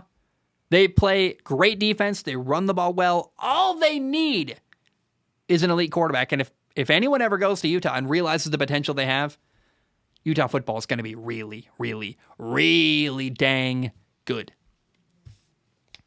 Florida State stayed undefeated. They beat Miami 27-20. Man, I knew this game would be close and interesting, and it was. It really was. Miami gave them a fight. Came up short like I thought they would, but I thought this game was awesome. And it ended with, 40 seconds left. Miami, I remember they threw an interception, and I thought it was close and interesting, really, I guess is the point I'm trying to make, that it was kind of a perfect college football game where the winner won. They stayed undefeated. They're going to stay in the college football playoff conversation. Miami came up short, but they challenged them. And I remember in the final minute of the game feeling like, hey, Miami's got a shot. They had the ball at midfield. Maybe they're going to come back and tie it. And they came up short, but great football game all around. I really loved it. And the story here is Florida State stays undefeated. They're 10-0 and the number 4 team in the country. Oregon beat USC 52-42. And, oh, man. Oregon football, man. You know, I think really, I think what I should say here is I have to look for this. Oregon beat USC 36-. What did I say? 50. That was the, I don't know what game I'm thinking of. Maybe that's the Washington-Oregon game, I think. USC, Oregon, number 6 ranked Oregon. Gosh, I got to stop stumbling over words. Oregon beat USC 36-27. Let me clarify. I was wrong there. Yeah, I had the Washington USC game up. I was looking at, what was I thinking? So USC loses again. Caleb Williams. I don't know, man. I think Caleb Williams is really good. The defense is a problem. And Oregon's better up front than USC. The thing about the USC Lincoln Riley rebuild is that what's going on up front, the big boys, they've got playmakers at receiver. They've got a really talented quarterback. The skill guys are great at USC. In the trenches up front on offense and defense, USC is getting manhandled and have been a couple times this year. And I think that happened again this week. Oregon ran for 140 yards. USC struggled. And I just think that's a story, man. USC's got to find a way to recruit defense and recruit linemen on both sides of the football. USC is now 7-4. They were once talked about as a team that could potentially win a national title. Remember that conversation? I don't think I ever bought into that conversation, but I remember people talking about it earlier in the year. By the way, Texas stayed 9-1. They beat TCU barely 29-26. So Texas, the number 7 team in the country, maybe if a couple teams lose ahead of them, Texas could make the college football playoff this year. They stay. Their only loss of the year at Texas. Texas lost to a really good Oklahoma football team. And they beat Alabama. I wonder, they play Iowa State and Texas Tech. Texas does end of the year. They're going to be 11-1. And 11-1, with the right teams ahead of them losing, Texas could potentially be a college football playoff team. But they're going to need help to make that happen. And finally, Ole Miss got obliterated by Georgia. Disappointing. This game I was hoping would be interesting and fun. It really wasn't. Let me find. Why can't he find it? Come on. There's so many. God, college football has so many games. It's insane to me. Yeah, Georgia beat Ole Miss 52-17. Georgia's 10-0. Great for them. Really, the guy, I think, the last thing I want to talk about in college football this week, the guy who deserves a shout out, in my opinion, a guy who put up absolutely insane numbers. Jaden Daniels threw for 372 yards and ran for 234 yards. What? That's absurd. And Jaden Daniels is absolutely balling in college football. Well, what's the Heisman race look like right now? Because I can't imagine, how many yards did Jaden Daniels have? 600, let's do the math here. 372 plus 234. Jaden Daniels had over 600 yards of total offense on Saturday against Florida. LSU beat Florida 52-35. I have seen quarterbacks win a Heisman Trophy without a perfect record, right? I saw Robert Griffin III do it. I saw Caleb Williams do it. I don't know why we're not considering Jaden Daniels for the Heisman Trophy right now. That performance is unbelievable. Right now, the new Heisman Trophy odds favorite is Bo Nix at Oregon. And in the mix as well, Jaden Daniels, Michael Penix Jr., Marvin Harrison Jr., and those are the 4 finalists basically right now in college football. Jaden Daniels gets my vote, if I'm totally honest. He's had an incredible year. He's putting up insane numbers, and dude, over 600 yards. Let me just, in case you don't know, Jaden Daniels, 17 for 26 passing, 372 yards passing for 3 touchdowns against Florida. And then your quarterback had 12 carries for 234 yards and 2 touchdowns. Some running backs in college football will never have that many rushing yards in a game, let alone a quarterback. I don't know, man. Jaden Daniels doing unbelievable stuff in college football. Jaden Daniels is absolutely killing it this year. Deserves some respect, in my opinion. 30 touchdown passes, 4 interceptions. He's also run for, let's find out, 8 touchdowns. Dude, Jaden Daniels, I don't know, man. Who leads college football in passing, I wonder? Let's find out. The college football leader in passing, I'll give you a guess. It's not Jaden Daniels. It's Michael Penix Jr., then Caleb Williams, and then Jaden Daniels. And that is pretty wild. Which quarterback leads rushing in college football, I wonder? Let's find out that question. The quarterback who leads college football in rushing is Jaden Daniels. No shock there. He's got 918 yards on the year. He is the only quarterback in the top 30 rushers in college football. Wild. The next quarterback is the quarterback at Boston College with 806 yards rushing. So, dude, Jaden Daniels is one of the leading rushers in college football. He's also the 3rd leading passer in college football. He's unbelievable. I'm totally on board for the Jaden Daniels Heisman Trophy conversation. I love that. Let's look ahead to next week in college football. I would say that this weekend in college football is one of the worst ones of the year, if I'm totally honest. Georgia plays Tennessee. That'll be interesting. So number 1 Georgia, 10-0 plays number 18, 7-3 Tennessee. That'll be fun, I guess. Wake Forest plays at Notre Dame. So Sam Hartman, the Notre Dame quarterback, plays against his former team, Wake Forest. That'll be emotional and fun and interesting. Number 20 ranked North Carolina, 8-2 North Carolina with Drake May at quarterback, plays 6-4 Clemson. That'll be fun and interesting. I like that. Washington plays Oregon State. So number 5 Washington, who's 10-0, plays number 11 ranked Oregon State, who's 8-2. I would put Washington on upset alert for this game. It's going to be fun and interesting. The game is in Corvallis, Oregon at Research Stadium. Went to football camps there growing up.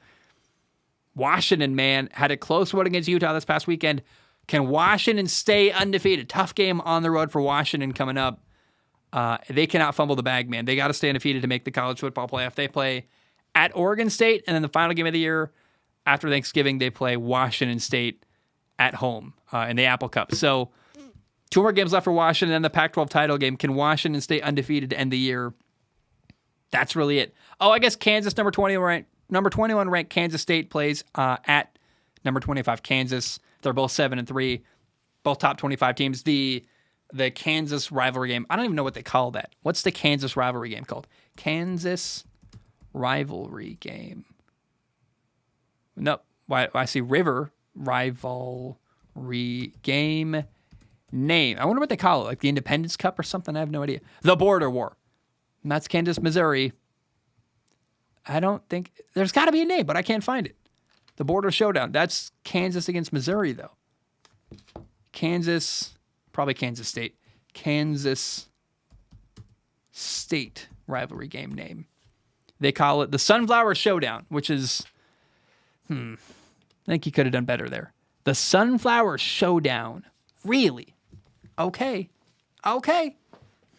All right, before we talk about NFL Week 11, I got to do one more ad read.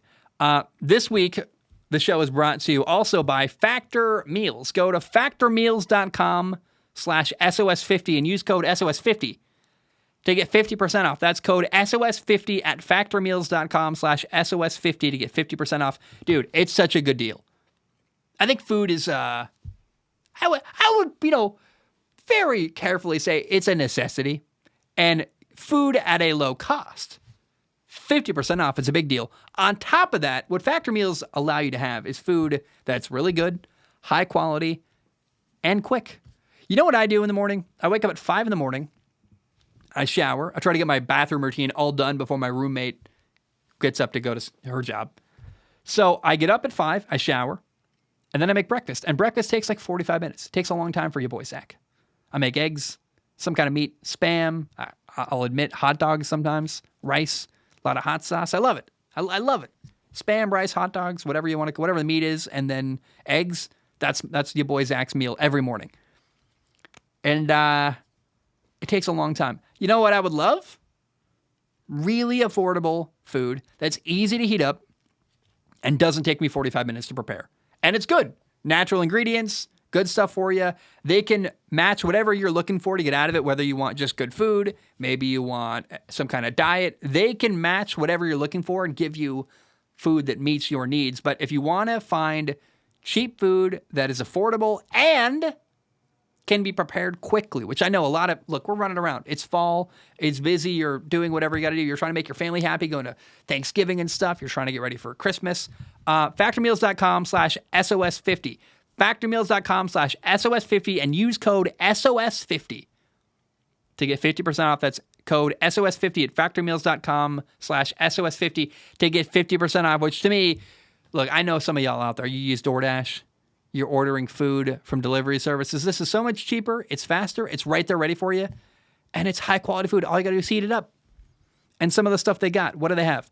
They have bacon and egg breakfast skillet, bacon and cheddar egg bites, potato, bacon and egg breakfast skillet. I got that wrong. Apple cinnamon pancakes. Great breakfast stuff. They're really pushing breakfast this year. Broccolini, leeks, truffle butter, asparagus, high quality ingredients at factormeals.com/SOS50 for 50% off a Factor meal kit. Highly recommended. Their food is great and easy to prepare and quick. All right, let's talk about NFL Week 11. My goodness. NFL Week 11, it's crazy. We're in November, you guys. It's going to be November 19th when Sunday happens this week. On Thursday Night Football, we've got an incredible football game. I am so happy. It's the first time in a long time I've looked at Thursday Night Football and been like, oh, dude, wow, what a relief. It's great. It's good football. The Bengals play at Baltimore, the Ravens. The Bengals are 5-4, fighting hard to stay alive in the playoff race. The Ravens are 7-3. They look like a playoff team and, frankly, a Super Bowl contender, in my opinion. Joe Burrow against the Bengals defense, which is really good. And the Bengals defense just got, I think, kind of torched by CJ Stroud. I know they had a lot of turnovers, but my goodness. I'm really interested to see how the Bengals defense bounces back against Lamar Jackson. I thought both the Bengals defense and Lamar Jackson had a bad week last week, so that's the matchup to watch, frankly. How does Lamar Jackson play against Lou Anarumo's complicated Bengals defense? It's going to be really, really interesting to watch. As I look through the games this week, I think, so Sunday Night Football is going to be awesome. I'm so glad the game we have on Sunday night is what we have on Sunday Night Football. That's going to be huge. But I don't think it's the best weekend of football, frankly, in my opinion. I think all around, college football, NFL football, it's just kind of weak, if I'm totally honest. Thursday Night Football is incredible. The primetime games are great. On Sunday Night Football, we've got Minnesota at Denver. Joshua Dobbs, who's been great, won 2 games in a row, 5 touchdowns in 2 games in Minnesota. The Vikings are 6-4. They're trying to save their season after a bad start. So is Denver trying to save their season after a bad start. The Denver Broncos are 4-5. They're hosting Minnesota. That's Sunday Night Football. That's going to be an awesome, awesome football game. Can't wait for that. And then on Monday Night Football, you've got a rematch of the Super Bowl. The Philadelphia Eagles, who are 8-1, on the road at Kansas City, who's 7-2. That's going to be electric. It's going to be really, really good. So I think that for the first time in, frankly, weeks in NFL football, all of the primetime games are absolutely going to deliver at a high, high level. Now, you got 4 teams this week that are not playing. Atlanta, Indy, New England has a bye, and so do the New Orleans Saints. So those 4 teams will not play at all this weekend. Another really good game, in my opinion. Good is maybe the wrong word here. Interesting is the right word for sure. The 5-5 Las Vegas Raiders have won 2 games in a row since firing Josh McDaniels, their head coach, coached by an interim head coach, Antonio Pierce. The Las Vegas Raiders are playing on the road at the 6-3 Miami Dolphins. Both teams need a win. I think the Dolphins need to win more. The Dolphins are in a playoff mix. I don't think the Raiders are going to be a playoff team, barring just a crazy. By the way, can you imagine last time the Raiders fired their head coach, John Gruden, they made a playoff game with an interim head coach. There's no way that happens again, right? with the Raiders and Antonio Pierce. What would happen if the Raiders beat the Dolphins this week? That would be, my friend Robert, he's kind of an uncle to me. Robert's a huge Raiders fan. That would be wild. He'd be partying in the street out in Makakilo. He'd be so happy.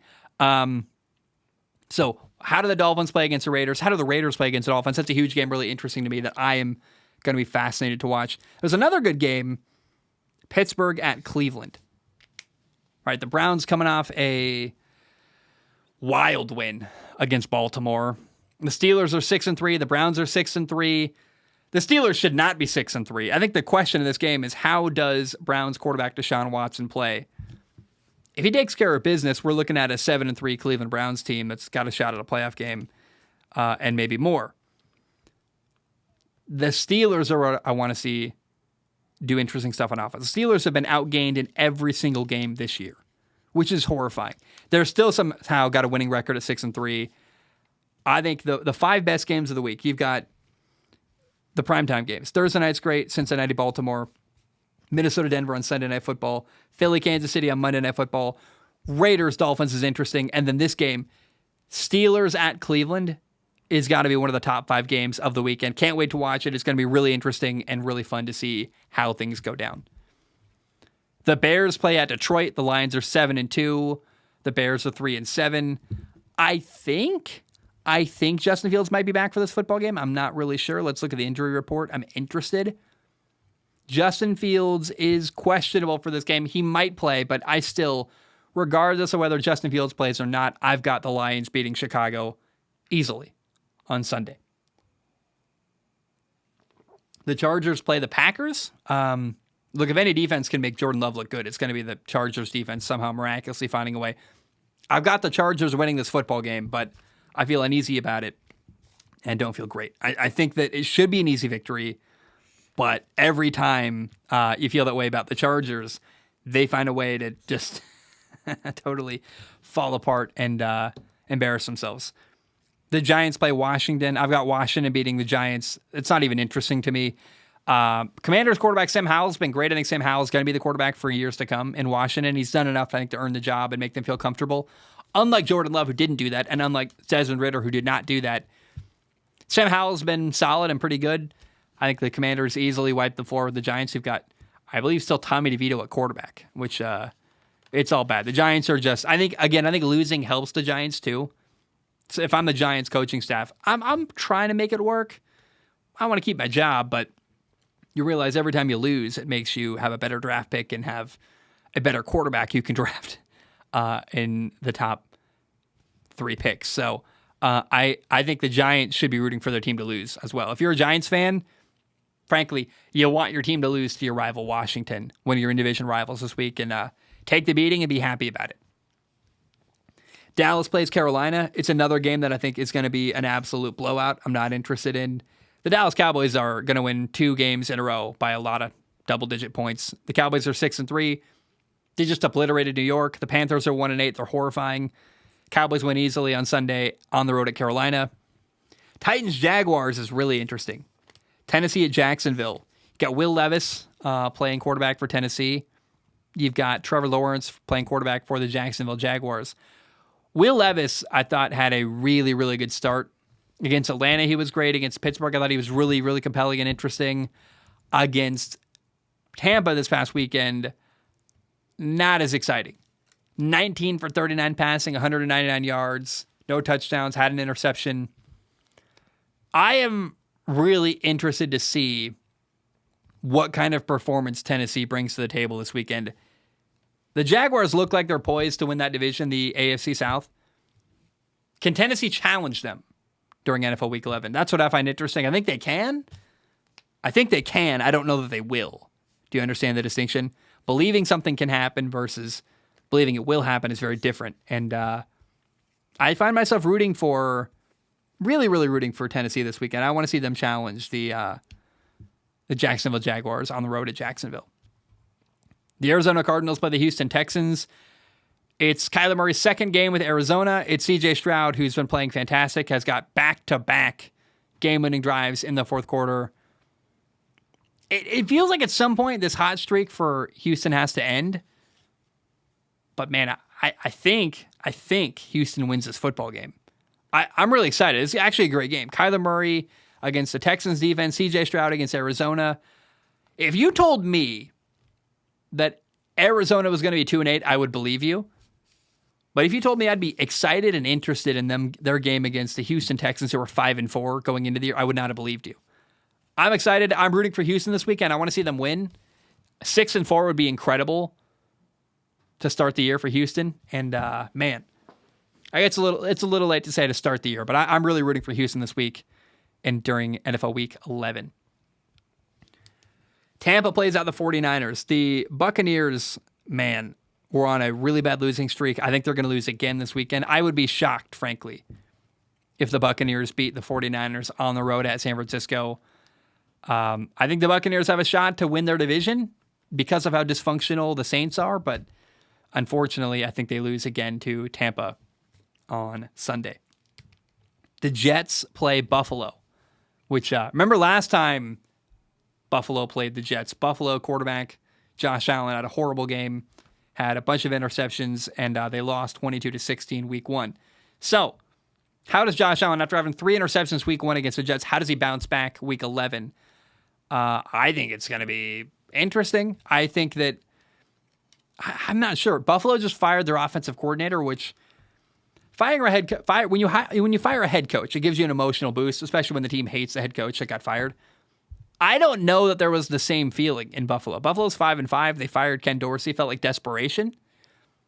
I'm not sure, man. I really don't know that this is exactly what needs to happen in Buffalo, and I am not confident. I think Buffalo wins against the Jets this weekend. They're hosting the game. Game is in Buffalo. But the Jets, man, they got a great defense. You've got a quarterback, Josh Allen, who's been up and down this year. I don't know, man. I think there's a good shot that Josh Allen, who's got, my goodness, 11 interceptions on the year. He's thrown as many interceptions as he's played games this year. Not great. You don't love that. Josh Allen against his Buffalo Bills defense, against his Jets defense, who had a bad time last time they played. Feels like a really big concern to me. I think the Jets, I'm not going to talk myself into it. I don't want to say the Jets are going to win. But man, oh man, it does feel like the Jets could beat the Bills this weekend. Seattle plays the Rams. That's a fun game, man. It really always is. Seattle on the road at the LA Rams is interesting. Seattle and the Rams always play each other well. They're a division rivalry. Seattle has to win here. Seattle's got a gauntlet coming up. Remember, Seattle plays the 49ers twice, then the Cowboys, and the Eagles all in like a 4-week span. So I think wins are going to be few and far between for Seattle. It's a must-win game for the 6-3 Seattle Seahawks this weekend on the road at the 3-6 Rams. And if they don't win, it does not bode well for the rest of the year because the rest of their schedule does not get easier from this point on. So, guys, that is NFL Week 11. We are going to end the show with questions from Patreon. Remember, if you want to support the show, go to patreon.com/Zach Schaumler, patreon.com/Zach Schaumler. It's $1 a month. You can donate more if you want to. Please do. It literally does pay my bills, my rent specifically. But what $1 a month does, it gives you access to submit questions on Patreon. Now, if you submit a question on Patreon, I do not guarantee to read your question on the show. My only guarantee is I look at every single question with my eyeballs, and I pick the top couple to read on the show. Question number 1 today. Wow, we got a lot of good ones. Let's go with no way. I don't know if this is real. I really have no idea. It's possible, because I have talked about him a lot. But I can't imagine it's the same Sam Schwartzstein. Sam Schwartzstein writes in on Patreon, which, again, this guy's been a member since November 2020. It cannot be the same guy, right? There's no way. No, someone's messing with me because I invited them to the Fantasy Football League. So I have no idea who this person is. But someone posing as Sam Schwartzstein asked a question on Patreon. They said, as of course it won't load, they said this. Huh? We can't find it. What's happening? Why did I lose it? I'm so confused. I went all the way down to October. That's what happened. Sam Schwartzen writes in and says, hello, Zach. I wanted to talk about the Jaguars after their loss this weekend. I think it's time for us all to be honest and say that they are not contenders at all. They can handle playing middling teams like the Colts, Atlanta, and New Orleans, but have looked very poor in losses to the Chiefs, Houston, and 49ers. What do you think the Jaguars need to get over the hump and earn a spot among the big boys in the AFC? A pass rusher, man. They need Travon Walker to be what Aiden Hutchinson is in Detroit. I think what needs to happen in Jacksonville is they got to draft or make a move for a really good pass rusher in the offseason. They need to get pressure on opposing quarterbacks and make opposing quarterbacks more uncomfortable. You get a pass rusher and, like, if you can trade for, I don't know, Stephon Diggs in Buffalo, you make a move or two. You're 2 players away probably from being a Super Bowl contender, in my opinion. Right now, the Jaguars are not going to win a playoff game. But if they can get, I don't know, Danielle Hunter, Shaq Barrett, a really good pass rusher, Brian Burns in Carolina. If you can get Brian Burns and Stephon Diggs, a great receiver and a great pass rusher, bam! Immediately the Jaguars are not only a playoff team, but a team that's going to make a deep playoff run and maybe even win a Super Bowl in Jacksonville. I think they're only 2 players away. I said that going into the year. I really believe that. Travon Walker has not turned out to be the pass rusher that they need him to be. Pass rusher, start on the defensive line. Go get somebody to make opposing quarterbacks uncomfortable. That would help the Jacksonville Jaguars tremendously in their fight to try to win a Super Bowl someday. Josh writes in and says, Sir Zackingworth III, not my name, by the way. The media has been quick to give Josh Dobbs the nickname, he says Pastronaut. I think you mean Pastronaut? Can we agree this is dumb and the pocket scientist is way cooler? Thanks for being you. The pocket scientist, what is that a reference to? I have no idea. I'm going to Google the pocket scientist. Josh, I don't know what you're talking about. I actually thought the Pastronaut's kind of cool. He's an astronaut who throws footballs. The Pastronaut, I kind of thought that worked out pretty well. I like that. The pocket scientist is it looks like a ruler? It's a type of ruler? You want me to be excited about that nickname? You're naming Josh Dobbs after a ruler? No way, dude. That's a terrible nickname. Sorry, Josh. I love you. You can do better, though, for sure. Ryan says, hi, Zach. I can see a board in the background of your shot. Is that a wooden boogie board? If so, what are your tips for getting the most out of every wave you take? I am a total poser. First of all, that's not wooden. That's a plastic boogie board painted to look like a wooden boogie board. So it is a boogie board. Second of all, I met a guy we had a barbecue in my building on Saturday night. Met a guy who does surf lessons. $160, you get an hour, he teaches you how to surf. I am 1,000% when I got more money going to take him up on that offer. Cool dude named Jake. I'll probably shout out his business at some point. He's awesome. If you want to get surf lessons, hit me up. I'll send you to him. He's a great dude. He's a guy that I would feel comfortable in the water with teaching me how to surf for sure. So at some point I will learn how to get up on a wave. But right now, Ryan, never done it. Totally. I think I look like a surfer, but I am not a surfer at all. Will says, hi, Zach's eyeballs. After a terrible 2023 season, David Tepper has fired Scott Fitterer and hired you as a Panthers' new general manager. What are 3 moves you would make to try and save Bryce Young's career? Number 1, I would trade him to the LA Rams. Make him play under Sean McVay. Right? No? Oh, you want him to win in Carolina? Oh, my bad. I thought you were telling me how to save Bryce Young's career, not how to make Bryce Young the starting quarterback that's successful in Carolina. You need a new coach, man. I think that... Can you get Lincoln Riley? Is that crazy? Is that a bad idea? Probably. I don't know, man. I have no idea. I really don't know. What would I do to save Bryce Young's career? Build the offensive line, build the defensive line. Same thing as always. I actually don't have an answer. I need more. I don't know, Will. I'm not really sure what I would do. I think you start with a coach, get a better coach, and work on linemen. I mean, really, that's all you need. You need a better offensive line in Carolina for sure. You can always use a better defensive line. It makes your defense better. So philosophically, I'd always build the offensive and defensive line. And once you got the right quarterback, which I think they do in Carolina, that's what you work on. So that's my philosophy with young quarterbacks and drafting. Justin writes in and says, hello, Zach. I hope you're doing spectacular, enjoying your life. I know you played quarterback in your football career. And I'm just curious if you have tried or ever think about getting into coaching. I know Hawaii is very competitive and big I know Hawaii is a very competitive and big football identity. And I have been wanting to know if one of the teams there asked you to join their program in some type of coaching role, would that be something you would heavily consider? I would personally love to see Coach Schaumler and think you could 100% be a very positive influence on young players' careers. Thank you for reading this, and I hope this question is one that you enjoy. It is. I've coached before. I coached freshman football at my high school, and the quarterback I coached, I taught him a lot of stuff early on, how to move safeties and read defenses, how to identify cover three and move that single high safety with your eyes, especially throwing seam balls. It's so fun to have like a freshman quarterback who could do that. He went on to play college football and got a full scholarship. So I was proud of that. Working with him, he's awesome. Love the guy. I would love to coach. I don't know. They're not going to pay me, right? Like no position at the bottom of the barrel in the coaching world makes money.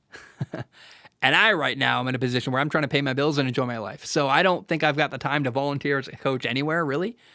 I'd love to make it happen. If I'm rich or could ever do it, I mean, it would be awesome. I don't think it's going to be something I do in my career. I don't see it happening. I think I'd be a great coach. I agree with you.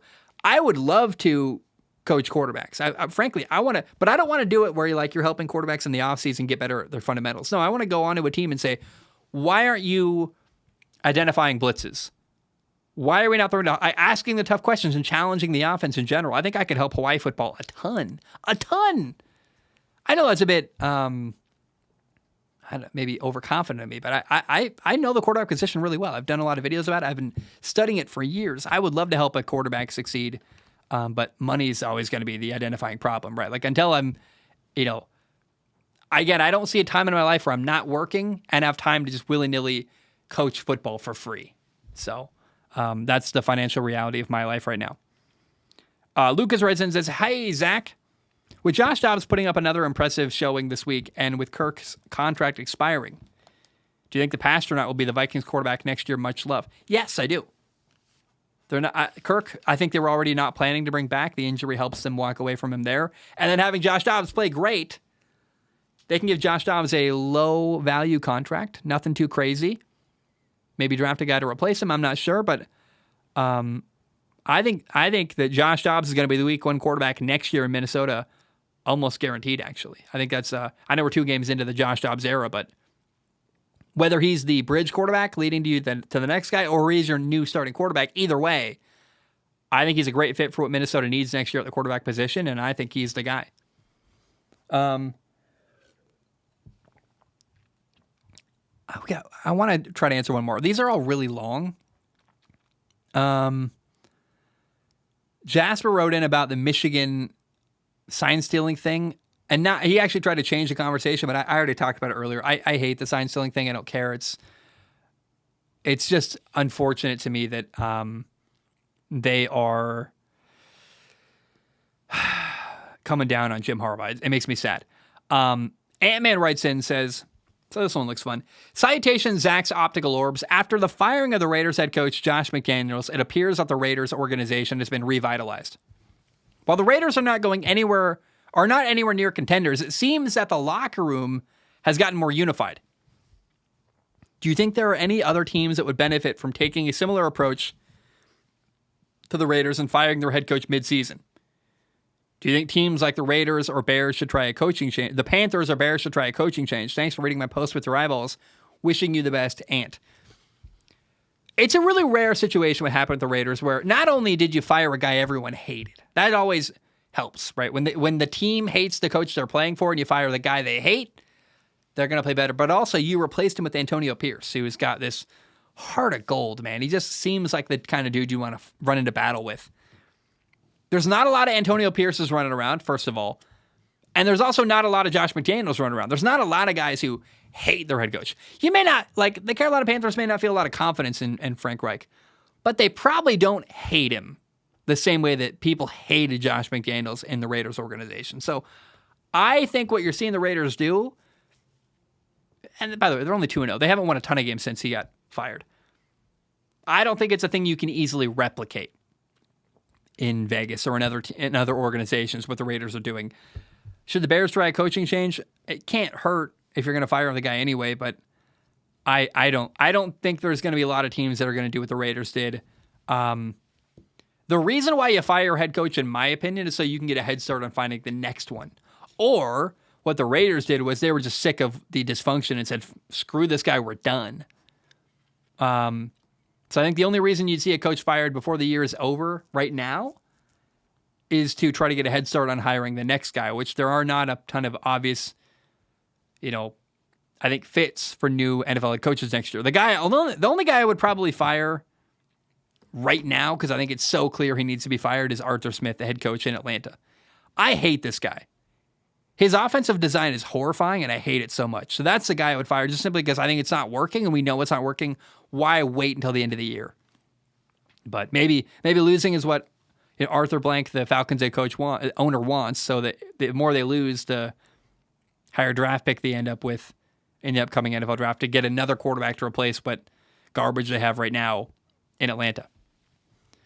Guys, that is not all I have. We've got one more segment in the show today, but those are all the Patreon questions. You guys, you got to show up, man. The Patreon questions, we got 1, 2, 3, 4, 5, 6, 7, 8, 9, 10 submissions. We have so many people supporting the Patreon. Why are only 10 people writing in? Maybe I'm doing something wrong, and I'm happy to take your money. I appreciate the support. Participate. Guys, participate in the show. Write in. You do not have to write in about sports. I've lived a wild life. I've done a lot of things. I'm a plumber now. Ask me whatever you want. It doesn't have to be sports related. Let's have fun with this segment. But you guys, I am asking you on Patreon, please participate in the show. Write in questions on the show. I want to hear from you guys. I want to answer your questions. I only got 11 this week. That's an all-time low. That's never happened. Am I doing something wrong? Possibly. But, yeah, man, I would really, really like to get more. We do have one more, I think, here. How do I use... Jasper, you wrote in about this. What I want to say, Jasper wrote in about the Michigan thing. I just want to say this because it's prompting me to think this. Jasper, I love you. I'm not going to read your whole question. It's got 2 parts and it's super long. College football needs to adapt and have quarterbacks with a headset in their helmet. It's not complicated. Jasper wrote in saying, I know it's complicated, all this stuff. No, it's not. It's not. Every college football program in Division I college football can afford to put the play call in the helmet of the quarterback. It would solve all this nonsense. And hand signals are so antiquated anyway. I don't know, man. None of it needs to happen. I think we got to very quickly have the quarterback. I know it may be part of why they don't do it is because it affects the hurry-up offense, but give teams the option if they want to let the quarterback have a headset in his helmet so he can call the play in the huddle. And not every team will do it because they want to go lightning fast. They want the receivers to be getting hand signals from whatever. I get it. But if teams have the option, I think a lot of teams in college football would do it that way. And infrastructure is not a problem. Literally, it's so not a problem for college football teams to have a Bluetooth system where you're sending the quarterback the play call in their helmet. And Jasper, you were concerned that it's expensive. Every Division I school has the resources to do that and should. All right, guys, let's end the show by talking about fantasy football. Segment of the show. The single Pringles have to change their name. Not because I am still single. Let's be clear. I'll be single for a while, I believe. No, we just lost. And so whenever we lose, we got to change the team name. The single Pringles, my fantasy football team, lost 93.3 to 140.5 to X going to give it to Zach. He changed his name. X going to give it to, and then my name, because I hate you, Andy. He beat me. He beat the crap out of me. He had Dak Prescott at quarterback. Dak Prescott, 5 touchdowns on the day, 26 for 35 passing, 404 yards passing.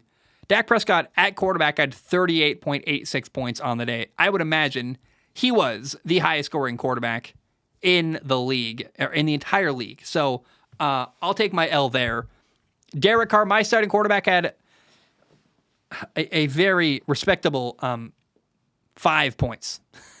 5.4 points for Derek Carr. He was 13 for 18 passing at 110 yards and a carry for 10 yards. I should have started Deshaun Watson. I didn't trust Deshaun Watson. It wouldn't have made a difference. I would have lost anyway, but Deshaun Watson had 17.22 points, and I will be starting Deshaun Watson from here on out. He's done enough to make me say, I got to start Deshaun Watson in the future. By the way, a lot of guys are out for me. Nico Collins, my number one receiver, he's been very productive for me all year. Didn't play, he got hurt. Isaiah Pacheco, my running back, had a bye week.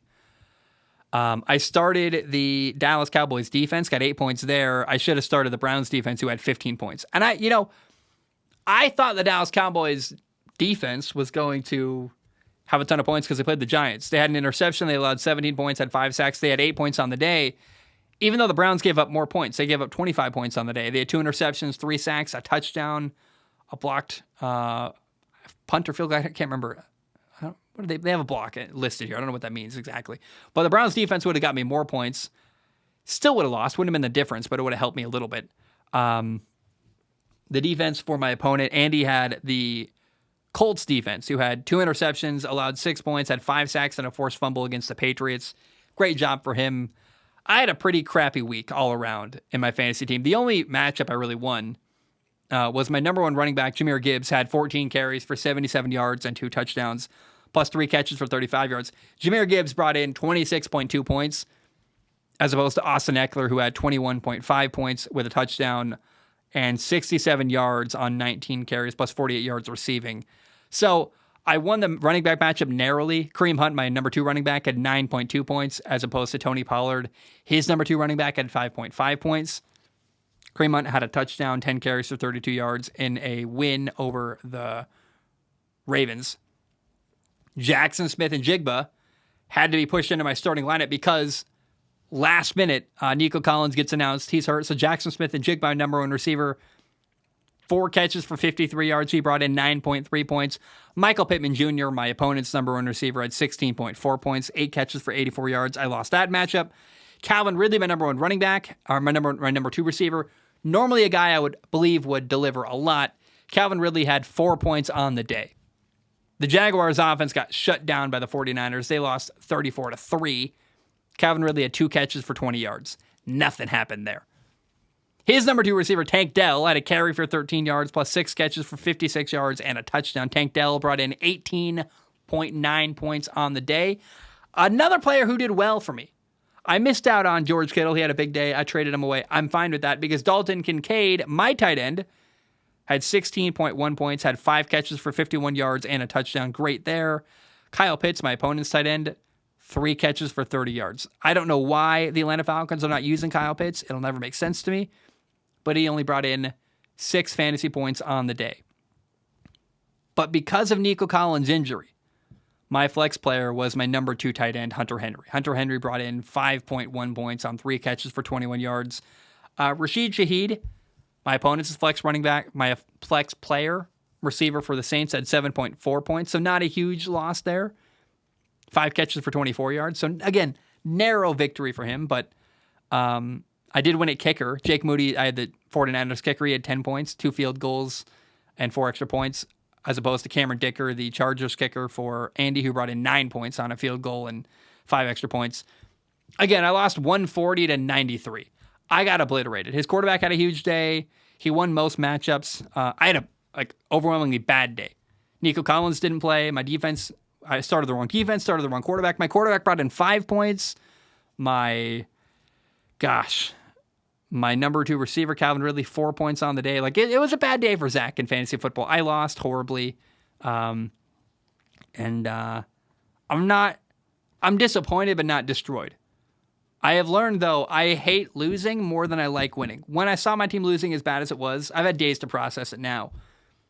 It's Tuesday night. I was like, oh, that sucks. And I was really discouraged for like a little bit.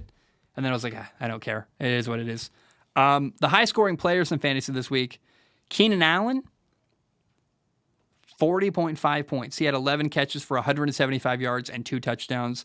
CeeDee Lamb had 39.5 points with a carry for 14 yards and a touchdown, plus 11 catches for 151 yards and another touchdown, this time catching. So CeeDee Lamb and Keenan Allen, huge days at tight end, at tight end. TJ Hawkinson was a leading tight end. He had 30.4 points, had a touchdown, 134 yards, and 11 catches. Wow. Great day for the Minnesota tight end. And then, those are really the notable. Not a lot of crazy notable players. Dak Prescott had a huge day. We already talked about that earlier. Of course, he was playing against me. You don't love that. Next week in fantasy football, week 11. So my team is now 5-5. Next week, so let me adjust my team. I've got Derek Carr as my starting quarterback. Let's make that Deshaun Watson. Nico Collins is still listed as out, so he's not going to play. I don't love that. That does suck, but I can make Isaiah Pacheco my flex player at least. So I have got this week in week 11, I have got a 57% chance of winning against Rise of the Florida Man, who's also 5-5.